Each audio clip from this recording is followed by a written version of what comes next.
안녕하세요. 남자 사람입니다. 오늘은 어린 왕자 두 번째 시간 시작하겠습니다.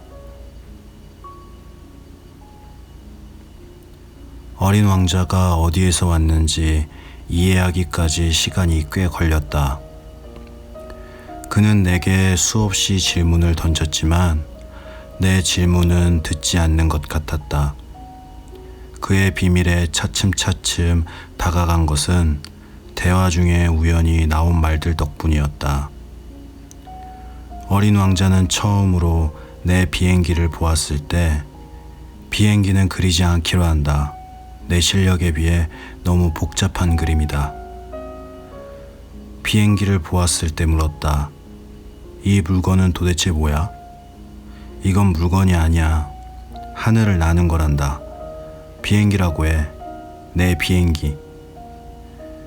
내가 비행을 할 줄 안다는 걸 알려주며 꽤나 으쓱했다. 그가 소리쳤다. 뭐? 아저씨 하늘에서 떨어졌구나. 그래. 나는 대단찮은 일인 것처럼 말했다. 와, 진짜 신기하다. 어린 왕자가 천진난만하게 웃음을 터뜨려서 나는 짜증이 치밀었다. 내가 겪은 고생을 진지하게 들어주길 원했던 것이다. 그때 어린 왕자가 말했다. 아저씨도 하늘에서 왔구나. 어느 별이야? 나는 순간적으로 그의 존재의 비밀을 알아낼 희미한 빛을 발견한 것 같았다. 그에게 불쑥 질문을 던졌다. 너는 다른 별에서 왔다는 거니? 어린 왕자는 대답하지 않았다. 내 비행기를 쳐다보며 부드럽게 고개를 끄덕이기만 했다. 그래, 이걸 타고 아주 멀리서 오긴 힘들겠어. 어린 왕자는 한동안 꿈을 꾸듯 생각에 잠겼다. 그는 주머니에서 양 그림을 꺼내 보물처럼 뚫어지게 쳐다보았다. 우연히 나온 다른 별들의 비밀을 더 알고 싶어 내가 얼마나 안달이 났겠는가. 나는 좀 더 자세한 이야기를 끌어내려고 애를 썼다. 꼬마 친구, 넌 어디에서 왔니? 네가 사는 집은 어디야? 내가 그려준 양을 어디로 데려갈 거니? 한참을 곰곰이 생각하더니 그가 입을 열었다. 아저씨가 준 상자의 좋은 점은 밤이면 양이 쉬는 집이 된다는 거야. 물론이지. 내 말을 잘 들으면 낮에 양을 묶을 수 있는 끈도 그려주마. 끈을 묶어둘 말뚝도. 내 제안을 들은 어린 왕자는 꽤 충격을 받은 것 같았다. 양을 묶어? 참 이상한 생각을 하네. 하지만 묶어놓지 않으면 양은 아무데나 다니니까 결국 잃어버릴지도 몰라. 내 친구는 다시 웃음을 터뜨렸다. 양이 어딜 간다는 거야? 어디든 갈 수 있지. 곧장 앞으로 직진해버리니까. 그러자 어린 왕자가 진지하게 말했다. 필요 없어. 우리 별은 진짜 작거든. 그는 살짝 슬픈 말투로 덧붙였다.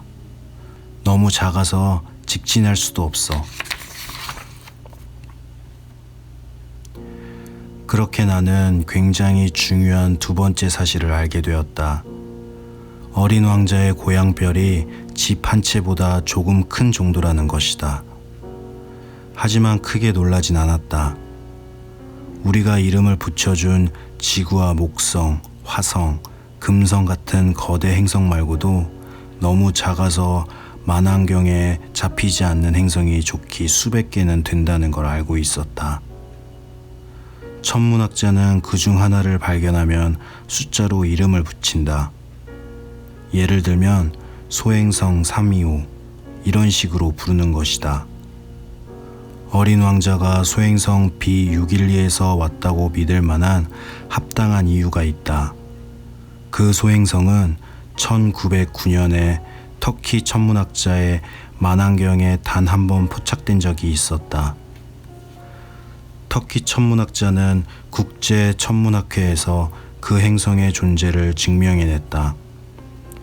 하지만 그의 복장 때문에 아무도 그를 신뢰하려 하지 않았다. 어른들은 늘 그런 식이다.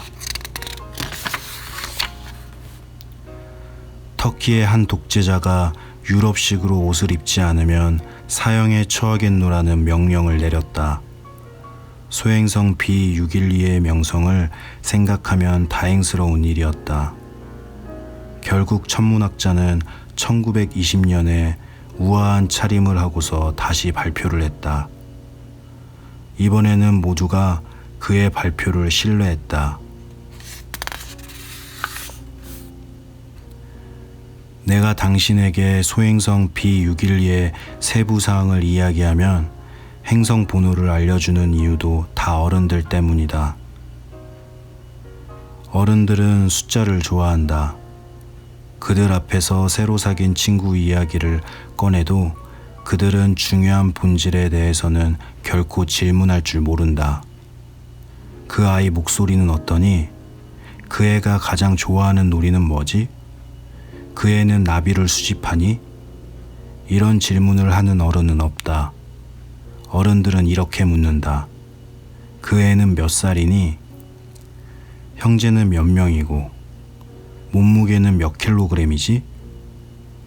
아버지 수입은 얼마나 되니? 그런 사실들을 알아야 제대로 그 아이를 안다고 생각한다. 어른들에게 아름다운 장미색 벽돌집을 봤어요. 창문에는 제라늄 화분이 놓여 있고 지붕에는 비둘기들이 앉아 있고요.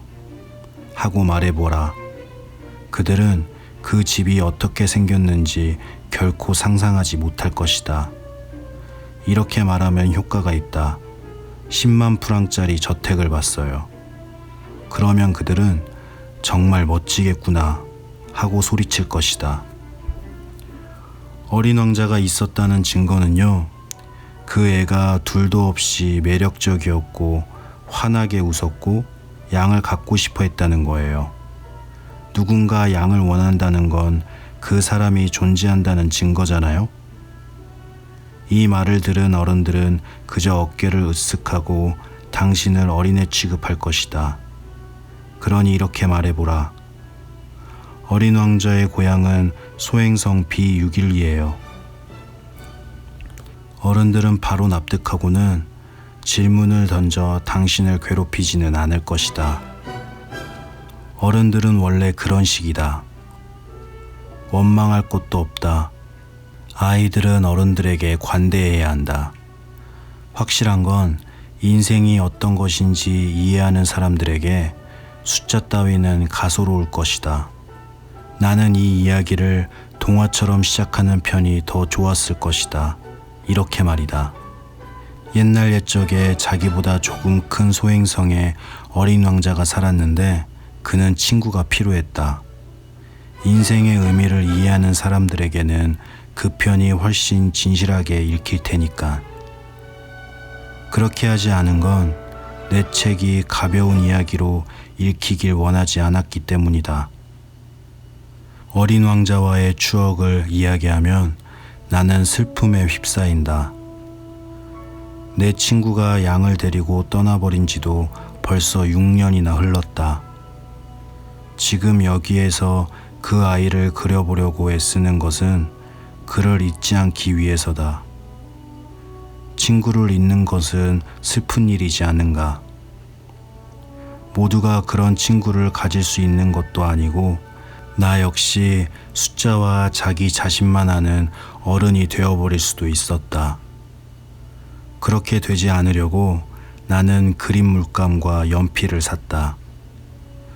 6살 때 속이 보이는 보아뱀과 안 보이는 보아뱀을 그린 게 전부면서 지금 이 나이에 다시 그림을 그린다는 게 얼마나 힘든 일인지 알 것이다. 가능한 한 어린 왕자와 닮은 초상화를 그리려고 최선을 다하겠지만 차려낼 자신은 없다. 어떤 그림은 괜찮지만 어떤 그림은 전혀 비슷하지 않다. 어린 왕자의 키부터가 살짝 틀린 것 같다. 이 그림에서는 너무 키가 크고 저 그림에서는 또 너무 작다. 어린 왕자의 옷 색깔도 오락가락한다. 이렇게도 그렸다가 저렇게도 그렸다가 기억을 더듬어 갈 뿐이다. 아주 중요한 세부 사항들도 결국 잘못 기억하고 실수할지도 모른다. 그렇더라도 나를 이해해달라. 내 친구는 좀처럼 설명을 하지 않았다. 아마도 자기와 비슷하게 그려줄 거라고 나를 믿고 있었으리라.